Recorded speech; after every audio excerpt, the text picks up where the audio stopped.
Good morning, everyone. My name is Samer Ali. I'm the director of the Center for Middle Eastern and North African Studies, which helped organize this event.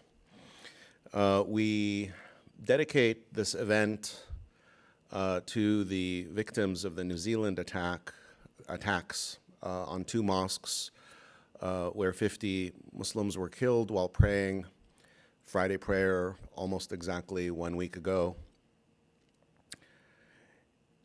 To begin with, I'd like to welcome you all. I hope I'm the 10th person to welcome you to Ann Arbor, to this conference. And I would like to thank our team members at Semenas who worked to put this event together with funding from the Enterprise Fund, which is sponsored by the International Institute, and also Title VI, which funds our center. In particular, I'd like to thank the members of the Semenas team, Jessica Hill-Riggs, Rima Hasuna, and our cluster manager, who is Natasha Gruden Aliabegovic. As I mentioned, this event, this conference is put together with funding from the International Institute through the Enterprise Fund, which is a multi-year grant to fund the Islamic Studies Peace Studies Initiative, put together primarily by Dr. Juan Cole, and I was a unindicted co-conspirator, and happily so. We've had lots of wonderful conversations.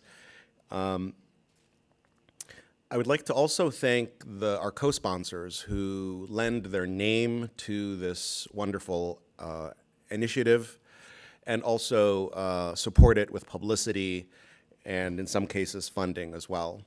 Those co-sponsors are the African Studies Center, the Global Islamic Studies Center, the Center for South Asian Studies, the Center for Southeast Asian Studies, Digital Islamic Studies Curriculum, or DISC, the Department of Middle East Studies, Michigan State University's Muslim Studies Program, the Interfaith Council for Peace and Justice here in Ann Arbor, as well as the Ann Arbor Christian Reformed Church, which will be hosting events tomorrow evening as part of the program for this conference.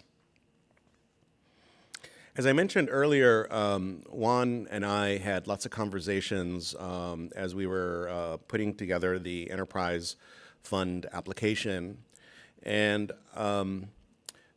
it became evident that in the field of Islamic studies, the idea of Islamic peace studies is controversial, and we are living in a particularly bizarre time when there are pressures on the field of Islamic studies from militant Islamic extremists like ISIS and Al-Qaeda and so on, which feeds into the Islamophobia of conservatives in America and white supremacists all over the world. And the two kind of have a match made in heaven in which they feed into each other this idea of apocalyptic clash between cultures and civilizations, which is a great story to tell, but is ahistorical. It's a sort of this apocalyptic notion that comes out of religious thinking rather than a cold, hard look at historical evidence. What we had in mind for the Islamic Studies Peace Initiative was not to essentialize Islam and to have some kind of tit-for-tat essentialism, but rather to create a space where we can talk about normative understandings of Islam across a spectrum. And the idea here is not one of defining Islam as inherently anything, but in terms of being able to create space for currents and cross-currents, movements and counter-movements. I come from the field of literature where the work I do, the course I developed with the support of the Enterprise Fund, this Islamic Peace Initiative, was a course on peace and nonviolence in Islamic cultures. And in my conversations with scholars and students, inevitably, what about ISIS? Well, I don't have to address ISIS. I can talk about Islamic peace through my discipline, which is the humanities of Arabic and Islamic sources. And in doing so, we can create a space for talking about a broad spectrum of voices. I use the model of Mikhail Bakhtin of the dialogic model, where agents in a society or sectors in a society express and deploy different voices. And those voices, we can accommodate those voices. We can talk about Islamic triumphalism and chauvinism and militarism coming from particular sectors of empire builders, and at the same time talk about the ulama pushing back with alternate theories and alternate approaches. And in my field, it's the udaba, the literature people, the humanities people who are pushing back with notions and ideas of what it means to be human, which embraces the naughty and the nice of being human. One of the favorite texts that we read this semester in the in the Peace and Nonviolence course was a translation of Al-Khatib al-Baghdadi's Art of Party Crashing. And in it, it's a wonderful translation by Emily C. Love, published by SUNY Press, Syracuse University Press. And students loved it because it was, the metaphor of party crashing is almost a human metaphor of dependence on others and coming into each other's spaces as guests that are wanted and sometimes unwanted. And what happens, and how do we deal with those annoyances? How do we manage others in our spaces and we transgressing against our other spaces, other people's spaces? The idea of food being that lure that brings people into one another's spaces was just very, very seductive for students. And it reminded us all of the Lord's Prayer, give us bread, forgive us our trespasses, as we trespass against those, as we trespass against, I'm not a good Christian, I'm sorry. One more time, what's that? I had it written out on the blackboard as my cue. So forgive us our trespasses as we forgive those who trespass against us. And this is idea of bread, our human need, and how humans transgress and forgive. And that's, I think, one of the things that I loved the most about sort of the reaction of the students to this material. It's not about human perfection, but rather about exploring the breadth of human responses to various currents in Islamic society. So anyway, I go on for too long. I want to welcome you all. Thank you for coming. And please enjoy the rest of today. My name is Samar Ali, and I'm very happy to welcome you on the behalf of the Center for Middle Eastern and North African Studies. Welcome, everyone. I'm Juan Cole. I'm in the history department, and I want to add my thanks to Samar Ali for starting us off on such a wonderful set of highlights. And to Jessica Hill-Riggs and Rima and all of the CMENA staff who have been so crucial in making all of the logistical arrangements. You know, I've done some military history, and I had to get up to speed on it. And logistics is the science of moving things around, moving people around, materiel around. And strategy is, you know, how to fight the battle. And they say in the canteens of the officer corps that everyone wants to do strategy, but the real victory lies in logistics. So thanks to all of the staff for their help in logistics. We wouldn't be here without that. I want to talk today about the conception of peace building or peacemaking in the Qur'an.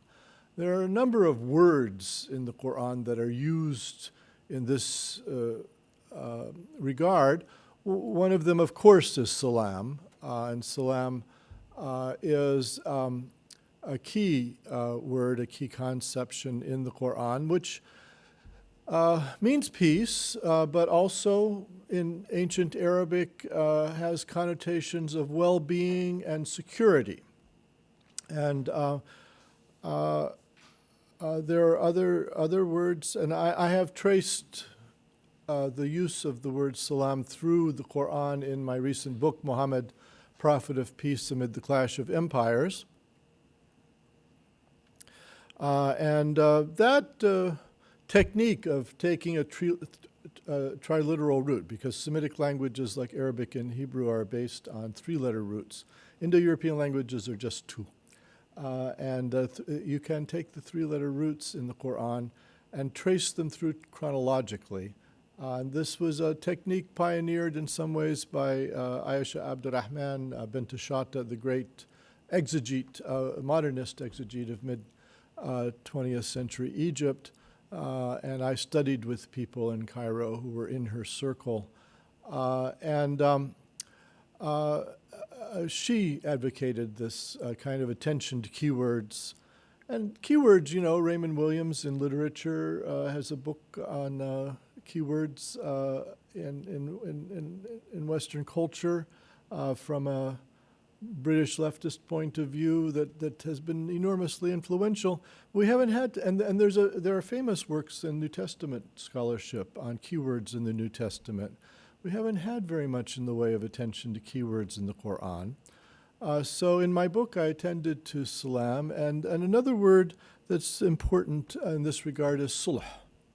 Whereas salam is a word found in all of the Semitic languages and important in all of them. So for instance, in Hebrew, one says shalom aleichem, peace be upon you, just as you say assalamu alaikum, peace be upon you in Arabic. And there's a substantial body of mainly German scholarship on the meaning of shalom in the Hebrew Bible. Sulh, in contrast, only appears in southern and southwestern Semitic dialects. So it's in Sabaic in Yemen, in the Himyar kingdom.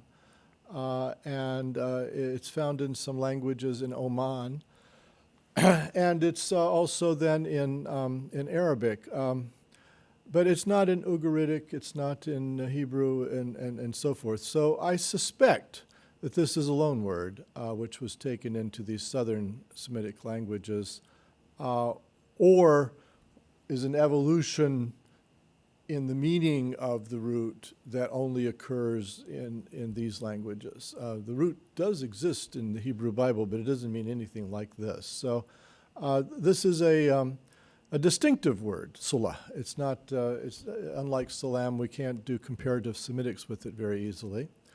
It does appear as a name in Safavidic and Nabatean inscriptions.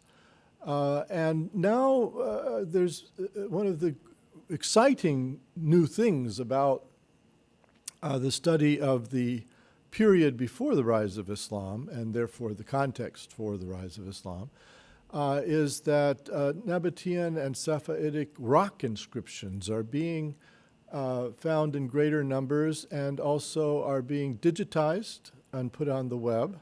And so the Oceana database has the Safavidic and other Semitic inscriptions. They don't have very many of them yet, but they have some, and they're very instructive to look at. So very helpfully for those of us who haven't learned all of those alphabets, because they're pre-Arabic alphabets, they transliterate them. And this is an inscription that contains the name Aslah, from Sulh, and it's somebody who's very good at peacemaking, apparently, and it's mentioned in this inscription. So the root in the Qur'an, which is our first literary Arabic text, seems to have to do with goodness, peace, making things right, the inscriptions don't really tell us very much since it's just name. It doesn't give you a lexical or a semantic indication. So we have to go to the Qur'an for that. But we know that the pre-Islamic Arabs had practices of peace, and particularly because they lived in pastoralist societies where raiding was very common and the state is non-existent or weak, and so people are constantly open to being raided. And so I think they dealt with that in part by making sacred months in which there was no raiding allowed, and sacred spaces where peace prevailed because of the sacredness of the place. And so the ancient Arabs didn't have statuettes the way the Greeks had they made representations of the gods that are quite beautiful and look like human beings. The Arabs just set up these square blocks, which were typically featureless, although occasionally they might put eyes in them. They're called in Arabic nusub, and they're forbidden in the Qur'an, but only very late in the Qur'an. The indication from the Nabatean inscriptions and the Safa'idic ones is that those standing stones, or they're technically called betels, created zones of peace around themselves, where if you were in that area, you couldn't fight. So Mecca, there was a Greek Christian ambassador from Constantinople to the Arabs in the middle of the 500s has written about these practices, nonosis, about the sacred meeting place. And during these meetings, complete peace prevails, he says, not only amongst themselves, but also with the natives and with the animals as well. So Mecca was such a sanctuary. And sulh in the Qur'an occurs 180 times. The root occurs in various, whether verbs or nouns, having to do with making peace or setting things right or doing good or reforming. However, I think there is a cluster of phrases which are in linguistics would be called a phrasal verb. When you do aslaha baina, when you do sulh among, that particularly means to make peace. So sometimes the word can mean to do good or to reform, but when it's used with a preposition among, then I think it almost always means to make peace. By the way, I would critique a lot of Qur'an translations sort of will choose a way of translating a root and be consistent all the way through the translation of the Qur'an in that rendering of the root, and that this is a mistake. These roots are what the linguists call polysemous. They have many meanings. The meanings are contextual, and so the translator should not be translating it always the same way, because it doesn't always mean the same thing. And so I'm saying in some instances, we should be translating aslaha as peacemaking.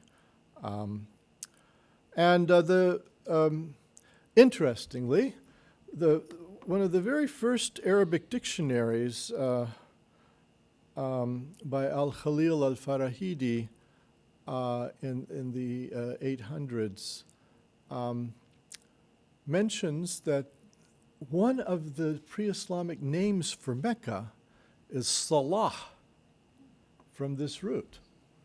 I had not known that until I did this research, and it makes perfect sense because Mecca was a sanctuary where you weren't allowed to fight, and so it was a place of goodness or peace making. And the Qur'an, of course, refers to its sanctuary character it says, by the fig and the olive and Mount Sinai, and this, I would translate, and this sanctuary city, هذا البلد الأمين. And I think a lot of the translators don't quite get what's going on here. It's saying that Mecca is a place you can't fight. It's a zone of peace. So it is a place of security. These little towns or villages or sites where standing stones to the gods had been set up and where fighting was forbidden were important in a whole network of trade because Western Arabia at that time, most wealth came from agriculture, and Mecca is no good at agriculture. It's a lava bed. And so people would go for trade, and this is mentioned in the Qur'an. But I think it helped them to go for trade that there were months in which they knew they wouldn't be raided because they were sacred months of peace. There were places they knew they wouldn't be raided where you could have a trade fair, and this is mentioned in the Muslim sources for Mecca. I want to talk about something I didn't talk about in my book, and it's a kind of riff on a set of verses in the Surah Al-Qasas, the chapter of stories, about Moses.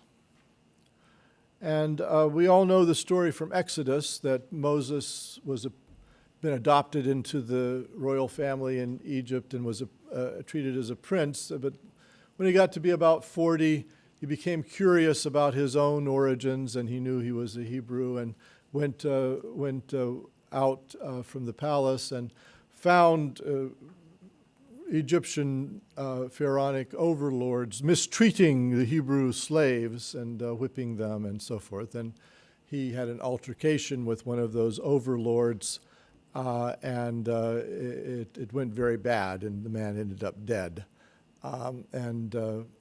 According to Exodus, Moses tried to cover up the death. He buried the man in sand and so forth. And then Exodus says the next day, Moses was out again, and he saw two Hebrews arguing. And Exodus says that he intervened, and that one of the two Hebrews, who was apparently being aggressive, taunted Moses. He said, "What, are you going to kill me the way you killed the other guy?" So the Exodus says Moses became alarmed that he thought he had covered up this crime, but it seemed to be well known in the marketplace. Now he was receiving these taunts, and then he hears word that Pharaoh wants to talk to him and flees to Midian. And this story is told in the Qur'an as well, but the details are slightly different. And, the Qur'an often treats biblical material, but it does so, in the post-Second Temple era. The temple was destroyed for the second time in 70 of the Common Era.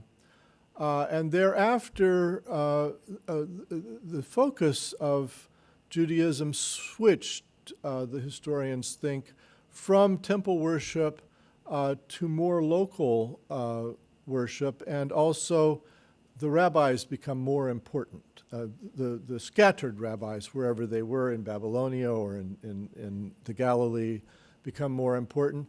And they develop post-Second Temple forms of commentary on the Bible called the Mishnah, and ultimately this is codified into the Talmud, in which they give readings, moralistic readings, or sometimes fabulous readings of Bible stories called a midrash. And it's been argued that the Qur'an participates in this midrashic activity. And so sometimes there are parallels that historians have discovered between rabbinic midrash or Mishnah and the way the Qur'an tells some of the biblical stories. I want to argue that this is a midrash on Exodus in the Qur'an, but as far as I can tell, it's completely original. So the way the Qur'an tells the story, on the second day, when Moses intervenes in the second quarrel, this time between two Hebrews, the bully taunts Moses, as he does in Exodus, but he says, "You have no desire to be among the peacemakers."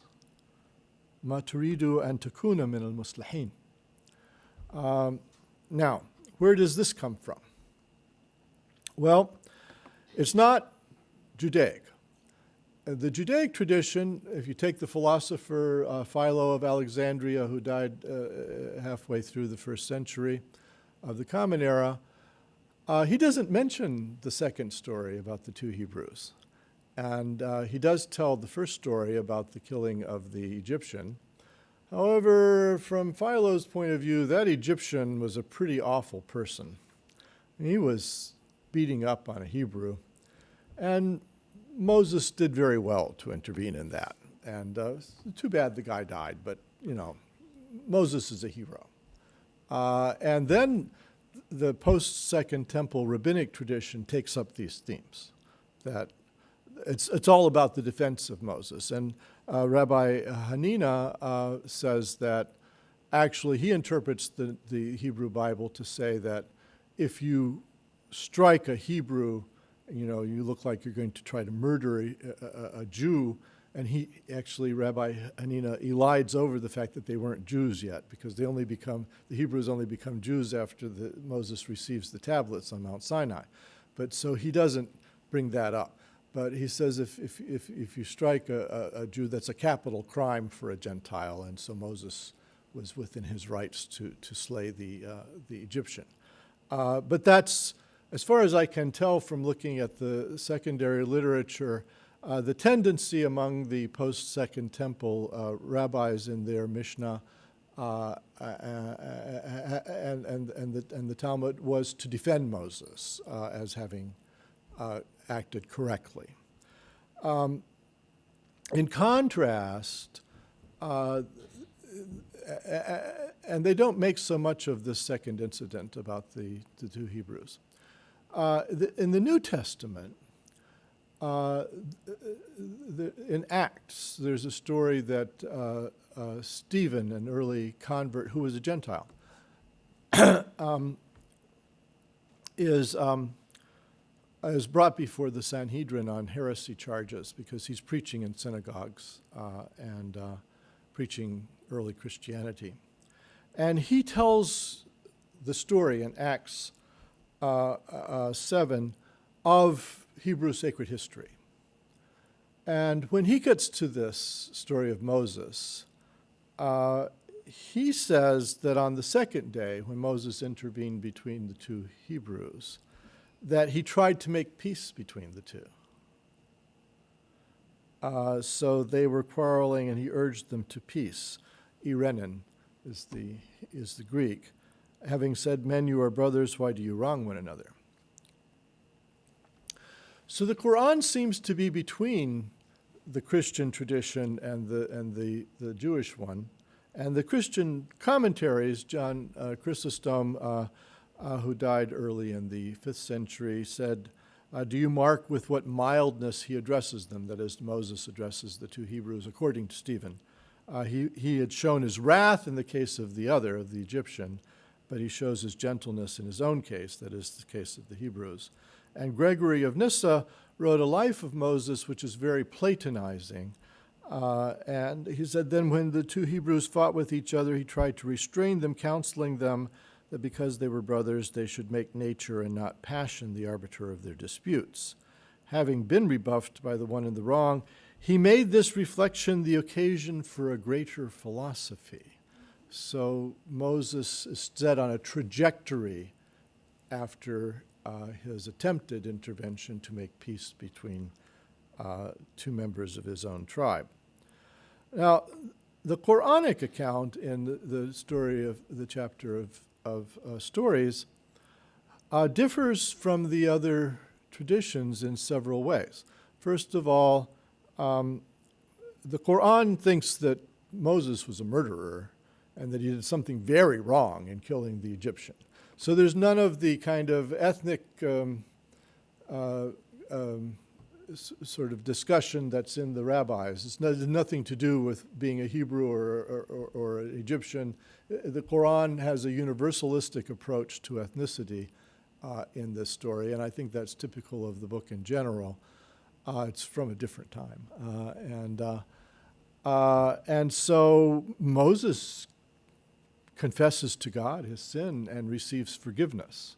But he has committed a crime, according to the Qur'an, and has to seek forgiveness. And then on the second day, when the two Hebrews are arguing, the Qur'an does not say, unlike the book of Acts, that Moses tried to make peace between the two. It's implied in the Qur'an. Moses was very annoyed. And actually, the Qur'an says the second day, he comes upon the same Hebrew who had been beaten by the Egyptian, the one he had saved. And that was the guy who was having this quarrel with the other Hebrew. So Moses says, Oive, what kind of a troublemaker are you? You're a Gawi, you're endless trouble. But he prepares to intervene in this quarrel as well against the aggressor. The other Hebrew is depicted as a bully in the Qur'an. So he remonstrates with the first one, but then he prepares to intervene. And that's when the second Hebrew, the bully, taunts him and saying, "What, are you going to kill me too, the way you killed that other guy?" And then he taunts Moses, saying, "And you have no desire to be among the peacemakers." So the Qur'an is between the two traditions of Judaism and Christianity in this particular instance, because the Jewish tradition doesn't see Moses as intervening to make peace between the two. The Christian does. The Qur'an is like the Jewish, that it doesn't depict him as trying to reason with the two and make peace, unlike what Stephen says. But on the other hand, it implies he ought to be. And this is put in the mouth of his potential victim, that you don't want to be among the peacemakers. And it kind of reminds me a little bit of what Gregory of Nyssa says, that Moses built on this experience to a greater philosophy, that the Qur'an is implying that Moses should have tried to make peace rather than intervening physically, because it's implied that he was going to, again, beat somebody up. Why is the Qur'an telling us all this? What is the point of this story? And I think it has to do with the context of the Mecca period. We think this chapter of stories is from this era, 610 to 622, when Muhammad was teaching primarily in Mecca. And the later Muslim tradition, at least, and I think this is also in the Qur'an, suggests that the pagan Meccans didn't deal well with Muhammad's denunciation of their polytheism, and that they subjected the early believers around Muhammad to various forms of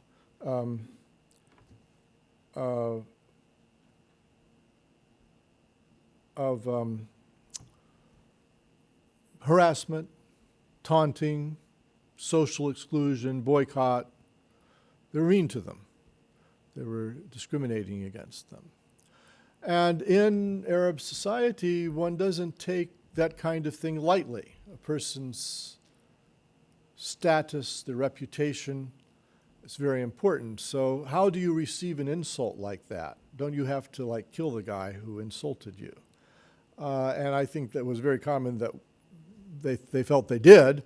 And the mu'allaqat and what we think of as early Arabic poetry, even if it's been slightly reworked by later generations, is all about fighting and raiding and boasting and maintaining one's reputation and so forth. And I think the Mecca surahs, the Mecca chapters of the Qur'an, are exactly the opposite.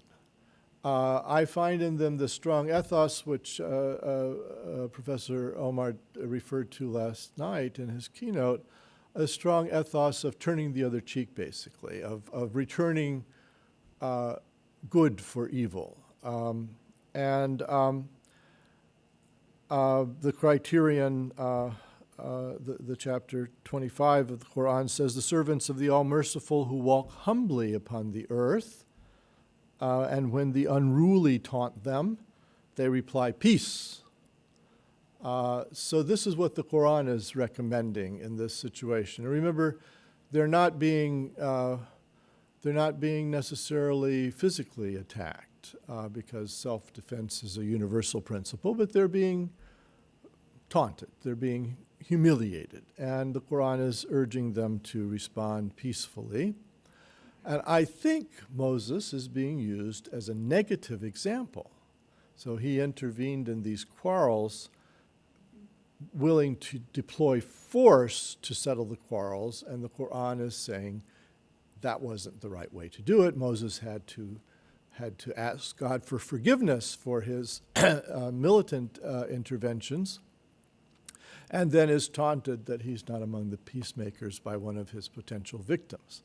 So I think this story, the way the Qur'an tells it, fits in with these other verses about responding to these pressures in a peaceful way.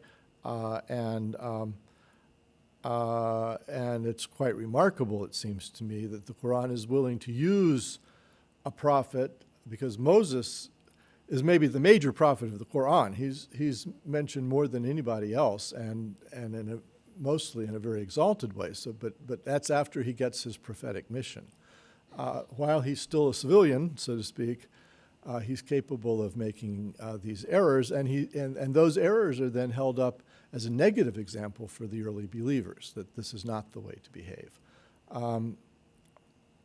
Then I mentioned this in my book, and I don't want to make too much of it because it doesn't seem to me that the later Muslim tradition has made too much of it. But in the Heights, which we think is one of the last of the Meccan chapters of the Qur'an, it tells the story of the expulsion of Adam and Eve from Eden. And God says, after they sin, descend being enemies to one another. In the Christian tradition, the fall of Adam and Eve is a fall into sin, generalized sin, all kinds of sin.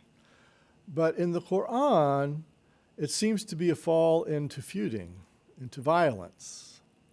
So then the Qur'an goes on to say, "Children of Adam, if messengers come to you from among you relating our verses, whoever fears God and makes peace," aslaha, and I think here, because of what went before, it definitely means making peace, "will have no fear and nor will they sorrow."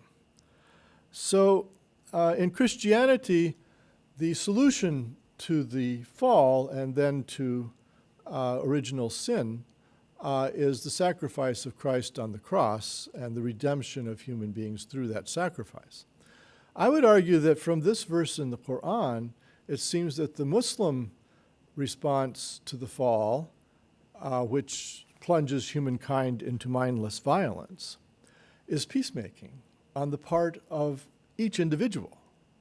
So it's a collective redemption, and it's a redemption of a kind of self-sacrifice in the sense that one gives up one's pride, one gives up one's impulse to violence, and one makes peace to address the fallen estate of human beings. And the way that you get back to Eden is by making peace. Well, this is my midrash on the verse. I'm not aware that the great exegetes of Islam have made so much of it. It's very striking if you're just interested in the Qur'an, this idea of the fall as a fall into violence and the resolution of it as peacemaking. I've talked about some of these other verses that have to do with aslaha, of making peace, of building peace in the Qur'an. Consultation says the retribution for a wrong is the wrong is a wrong the like of it. So the lex talionis that's in Deuteronomy. But God will recompense whoever pardons and makes peace. Surely he does not love wrongdoers. So this strikes me as more like the New Testament, where on a number of occasions Jesus or Paul say that pardon your enemies, love your enemies, and sort of get away from an eye for an eye and a tooth for a tooth. Gandhi said an eye for an eye makes the whole world blind. Well, I think that sentiment is very much here in this verse of the Qur'an.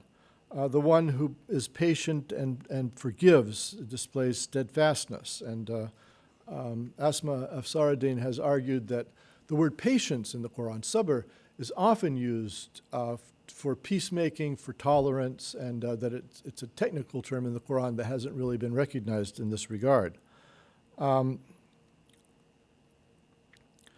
So again, I quote an epistle of Paul that has a similar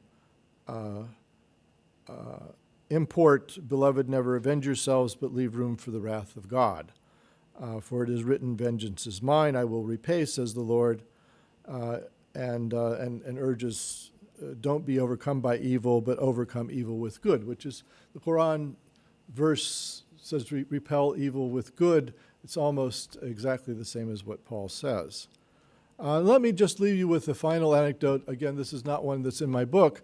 The Quran, it's a little mysterious what the context of it might be, but in the early Medina period, castigates the early Muslims, the early believers, for a practice. They appear to have taken oaths to God, to Allah, the supreme God, because even the pre-Islamic Arabs, they believed in God. They believed in Allah. They just thought he was one of a pantheon, the way the Greeks believed in Zeus, but he had a daughter Athena and he had a brother Poseidon and so forth. Well, it seems to be similar among the pre-Islamic Arabic speakers that they believed in God as a kind of great deity, but saw him as part of a pantheon. And so they appear to have made oaths that by God, I will never, let a member of that tribe into my house after what they did to my people. So they had these oaths of enmity. And the Qur'an says, do not render your oaths in God's name an obstacle to being righteous and God-fearing or to making peace among people. Truly God is all-hearing and omniscient. So the Qur'an is establishing an ethical hierarchy here. Islah bain, the making peace among people, is more important than whatever oaths you have bound yourself to by the name of the supreme deity, God. So even though that's very sacred, and the oath, is presumably something that is a real obligation, both of those should be set aside in favor of making peace. And so I would argue this verse suggests that peacemaking is the ultimate value in the Quran that trumps a number of other sacred values. And I'll leave it there. Thank you. And Bryon is going to respond. All right, well, thank you, Professor Cole, for the beautiful talk and also for sharing the paper with me before. I was really excited to speak today, so thank you for the organizers again for inviting me and allowing me to respond to this really important work and really insightful context on the Qur'an.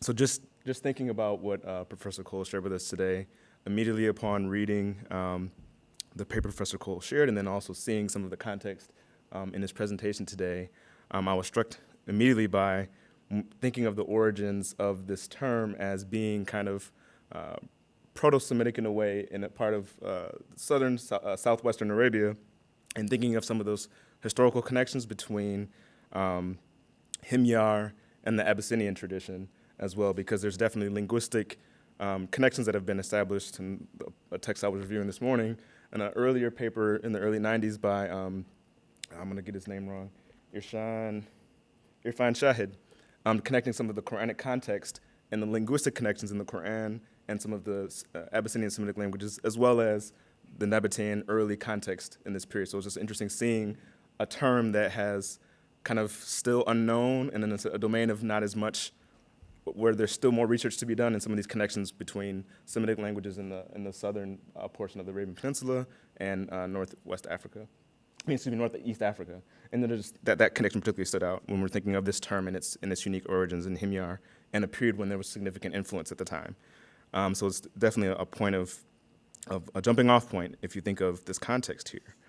The second piece that really kind of stood out and was striking was thinking of the name of Mecca in the pre-Islamic period as Salah, and it also made, to me, drew connections to the other Quranic references to the specific sanctity or sanctuariness of Mecca, particularly the Quranic reference to Surat al-Fil, where you have an army, literally a kind of Himyari Abyssinian army coming to Mecca, where God intervenes to save this city and to save its people. And this is a part of the Muslim tradition that affirms, while there's a great widespread set of Muslim traditions you can find that will contradict each other. At the very least, there is text within the tradition that affirm this concept of peacemaking as a kind of sanctioned divine concept. And in that intervention, God intervenes by pelting this army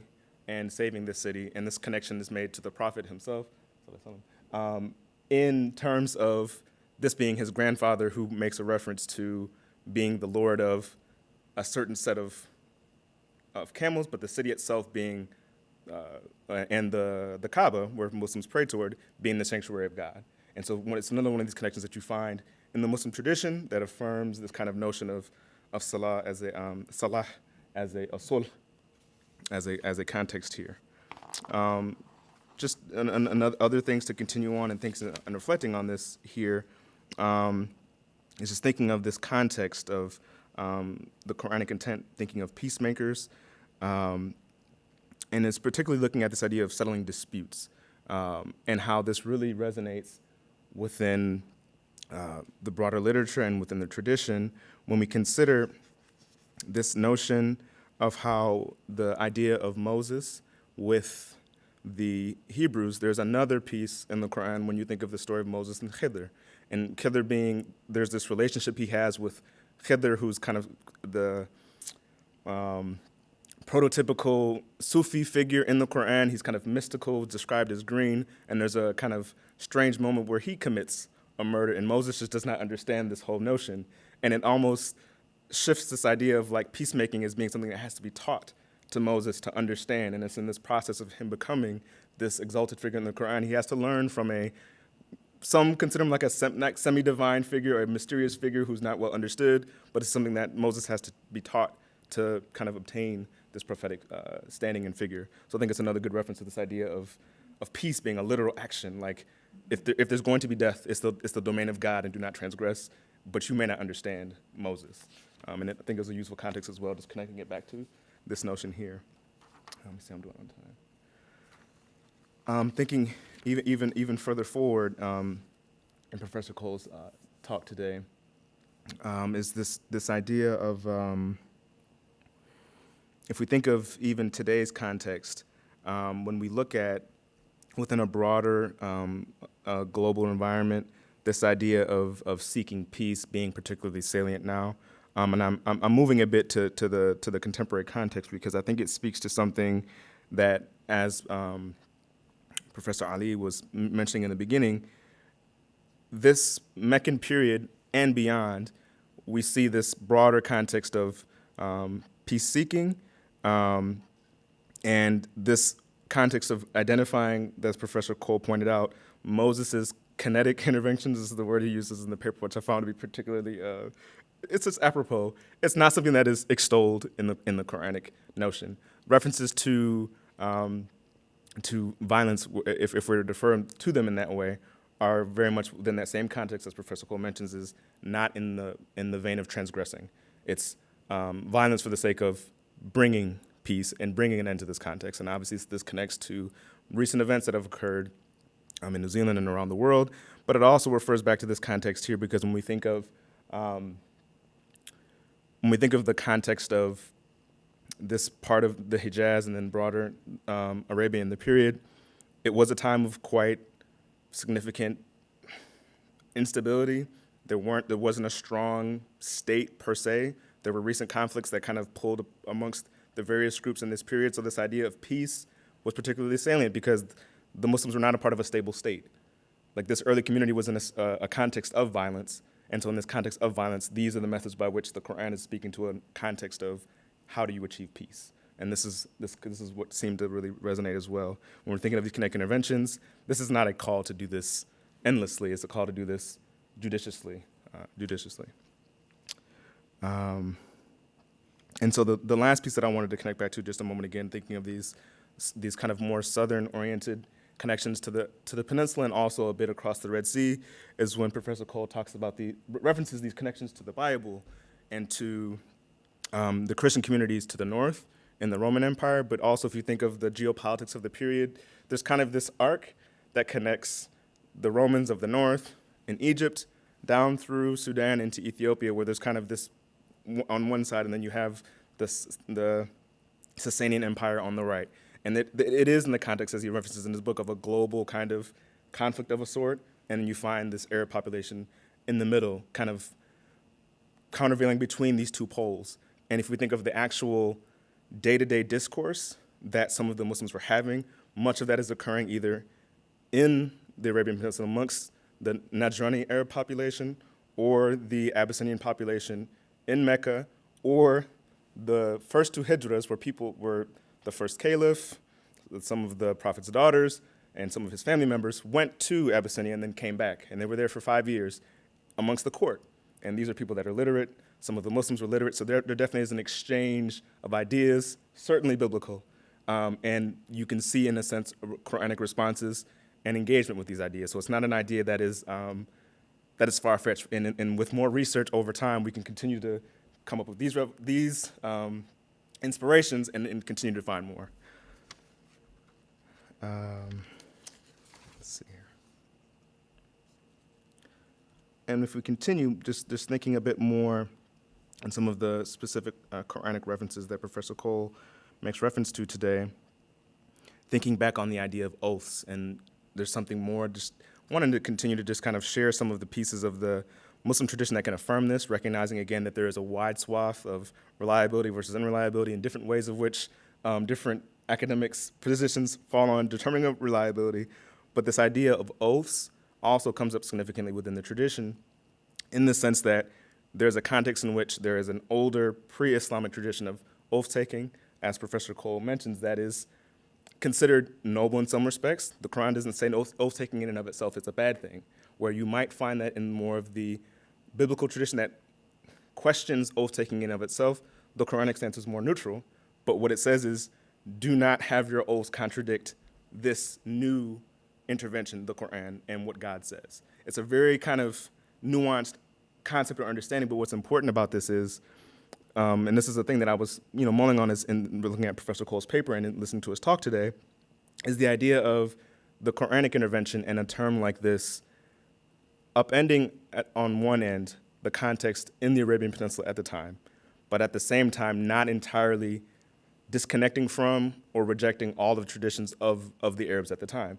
There are certain virtues that it says, not explicitly per se, these are good, continue to do them, here's the limit. And for those that follow within the limits, you're great. For those that transgress, and if you transgress violently, that is when things begin to change. And it's an interesting way of looking at it as an upending of the society at the time, but it's still an adoption of some of what Quranically virtuous, if you're using a Quranic lens, Quranically virtuous attributes of the Arabs, which later on spread.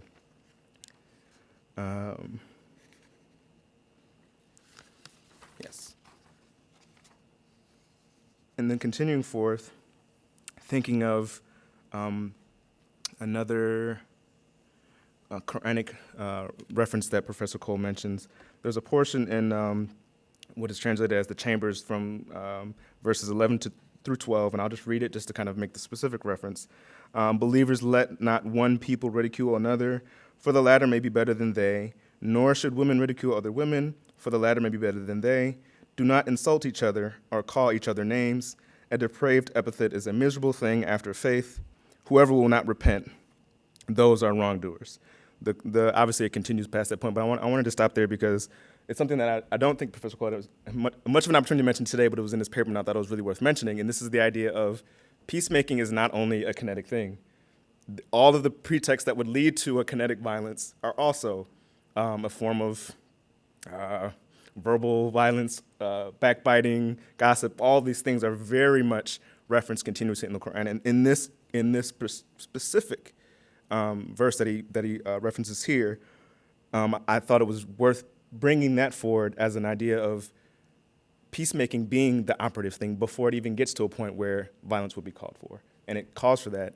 And the last piece, just going back to the earlier thing that I mentioned in response, is some of this being a kind of a divine command in this context of Muslim belief and what the Quran says.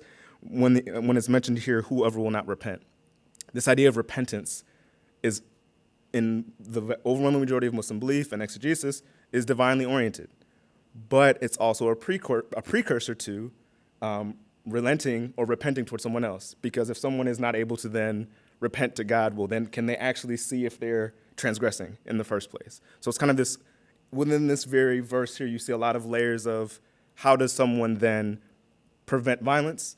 Well, don't make the first, second, third, or fourth transgression. Look first internally. It's like this inward focus that is definitely referenced in the Sufistic tradition, but also clearly in the Quranic text as well.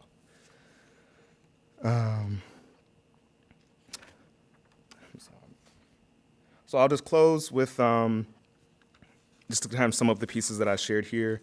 I think there's just a really useful context here, looking at some of the really insightful connections Professor Cole has shared with us, how this text, the Quran, connects with the Bible. I think that's a really useful intervention. I think there's more that can be done. And there's been some great work here with Professor Cole, from Walid Saleh at Toronto, from a recent paper, Yusuf Casewit, looking at how the Quran, the Bible, and Muslims and Christians have been engaging discursively, not polemically, for quite some time. And I think it's a really useful place to begin to explore more. And also looking backward at some of the pretext, the earlier context, during the time of the early Muslims, and before that, looking at some of the connections in the southern part of the peninsula and how that connects to the broader kind of Horn of Africa, Southern Arabia. I think there's a lot of benefit there in learning that can happen, and just really exploring these concepts of peace in the Quran and how much they're a dominant theme is just a really valuable and appreciated intervention. And I want to thank Professor Cole and all of you for letting me share here today. Thank you. Of course. Okay. And we now have time for questions.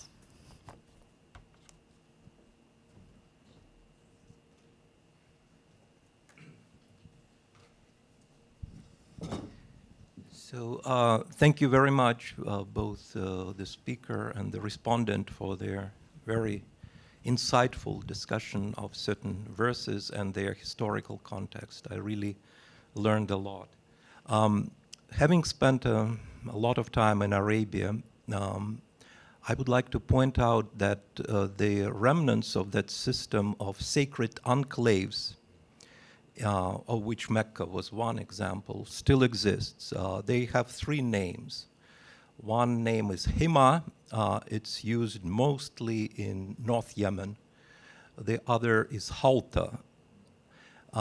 If you look up the entry Halta in the Encyclopedia of Islam, it was written by Robert Sargent, a brilliant British scholar, who wrote also an article, Halta, a Sacred Enclave in Arabia. So when I came to South Yemen, at that time it was called People's Democratic Republic of Yemen, I found out that the names, the geographical names, have references to these enclaves. Houta was a common name for such places. However, by the time I was there, their sacred status disappeared practically. Everyone knew that it used to be a sacred enclave, but beginning in the 1930s, a different force appeared on the scene. It was the British, who used different means to assert peace, and they used mostly the Royal Air Force to bomb the tribes that violated the peace agreements with them and among them. So, and then probably it was the beginning of the breakup of the system, and these sacred enclaves lost their sacred status. It was still remembered, but no longer observed. Thank you. Thanks so much, Sasha, for those comments. Yes, I think many of these practices in Arabia continued until fairly recently, and also, you know better than I that in feuding societies where vendetta is important, you need people to mediate, to make peace. Muslihun of the sort that Moses is accused of not trying to be. And as my understanding, at least in North Yemen, that the putative descendants of the Prophet Muhammad, the Sayyids, who are often also court judges or qadis, were the ones that the tribes went to mediate because they were considered not to belong to Hashid or the other big tribes. And I don't know if you saw that kind of thing in South Yemen, but yes. In South Yemen, they're called monsters. Uh-huh. And they know the history of the tribes. They know the history of the conflicts. And the tribes turn to them to mediate. They are all descendants of Ali and Fatima, the Sayyids, and they are collectively called Asada. Yes. The same thing in the north. Yeah. So I think that this system probably existed in some form at the time of the Prophet Muhammad, and it's some of what's being referred to by a technical term like islah baina, to make peace among people. Did you want to say anything? Okay. You're fine. Well, thank you.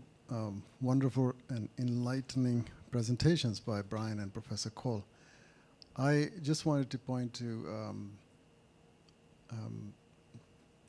I think what becomes clear is that even though Qur'an is fairly critical and nuanced in its presentation and description of even prophets such as Moses, the interpretation or exegesis sometimes sort of glossed over and didn't see some of those critiques. So, and Bryon, thank you for mentioning the Khidr story, because that was my question when I was listening to Professor Cole, and you said it much better. But in that story also, Moses is not the hero, not the center of the story, even though he is already a full-fledged prophet. So he's not in his youth anymore. So you see, there's these nuances that need to be brought out to show the human condition is being discussed in the Quran. So thank you. Yeah.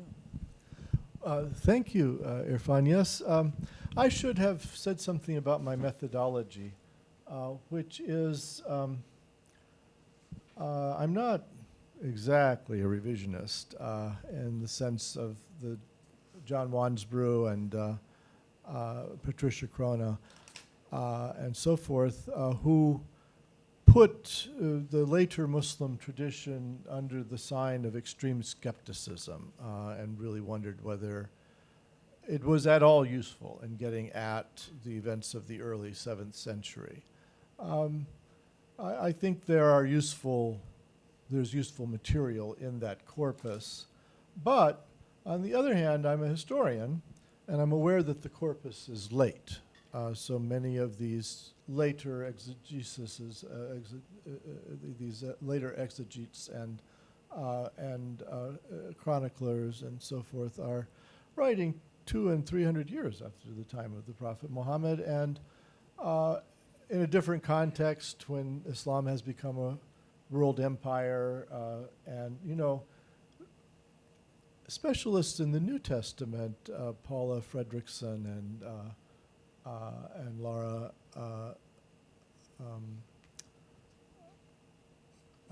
Abdullah and others have argued that Laura Nasrallah and others have argued that we have to recuperate the New Testament from what they call the imperial tradition after Constantine converted to Christianity. We have all of those commentaries, and actually Chrysostom and Gregory of Nyssa that I quoted are the imperial tradition of exegesis, that that's very nice if you want to understand the 300s and the 400s, but if you want to understand the first century, then you have to read the text in a different way. And so that's really what I'm about, and that's why in my approach to the Qur'an, I'm trying to look at the pre-Islamic inscriptions, the Nabatean and Safavidic inscriptions, because I think they tell us things about the meaning of words and cultural practice. And then I also think that both the Jewish and the Christian exegetical traditions, as they evolved in the 6 centuries after the New Testament, tell us things that the Qur'an came to humankind in a context where those kinds of debates were going on. And also the Sasanian Zoroastrian texts are relevant and are referred to in the Qur'an. I'm trying to get at the Qur'an as a primary source, and I'm trying to start with it and its intellectual context. And so typically, when people study the Qur'an, they will go to the later commentaries. So what did Tabari say, what did Ibn Kathir say, and so forth. Those later commentaries are useful, but they're not part of my discourse here because I'm trying to get back to the early 7th century. And so, for instance, in later Islamic thought, the idea of the esma, or the infallibility of the prophets, arose. And so the exegetes would turn themselves into pretzels to interpret these verses about Moses committing murder and confessing to it and being forgiven by God and so forth. But I don't see how you read the Qur'an in any other way. So I think that's a very interesting problematic and something that can be studied if you're really interested in the 1200s of the Common Era, this idea of esma. But I don't think that the Qur'an has this idea in it. And I think it sees the prophets as human beings, and it sees the Prophet Muhammad as a human being who have potential foibles. The only perfect being in the Qur'an is God. And so the Qur'an is perfectly capable of using Moses as a negative example, which I think the later Muslim tradition would never do. And also I have suggested the Jewish tradition does not do, at least until Freud. And this is my methodology as a historian, is I'm trying to get as well as I can, and it's very difficult and there are lots of pitfalls, but as well as I can back to the early 7th century. I also think it's a great observation and intervention. Just thinking also of there are, as I tried to reference as best I could, the wide range of interpretations within the Muslim tradition and then beyond it. And so there's like two paths in which these contexts are often, at least broadly speaking, often perceived. There's the academic one, and there's the one of believing folk. There's obviously others beyond that. And so I guess one of the challenges also is looking at the breadth of literature within the tradition itself and the various beliefs. One of the challenges is oftentimes if there is a controversial stance, even those stances don't necessarily look at the breadth of sources that sometimes contradict each other even within the tradition. So it leaves room for even interpretation of the latter sources, or looking at the context of the Qur'an and whatever fragments exist from that period to say, we don't know for sure. And oftentimes these exegetes will say, we don't know for sure, but oftentimes the traditions themselves create their own, and this is not to speak ill of anyone, but there's a certain way of understanding that develops over time. And then if you're looking at it from a certain stance, you have to be able to kind of walk that line. And the reason this came up in particular, I'm thinking of the context of the role of the prophet in the early state, it being relatively, I don't want to say closed, not expansionistic, and then there's an entire change in the following century. There has to be, just ontologically, some justification for that you would not have to make within the life of the prophet. And that in and of itself doesn't necessarily mean that for someone that's believing has to not believe, but it's a worthwhile distinction to say, historically speaking, certain things that were described in this text have a context that has to be accounted for. Whereas before that point, when it's just the Hijaz and tribes that willingly say we're Muslim, there's going to be some difference that we can't see, and there's ways of investigating that. that does not necessarily overly cause harm or abuse to the tradition itself. And I think it's just a space to explore further, and I think this is a context for that.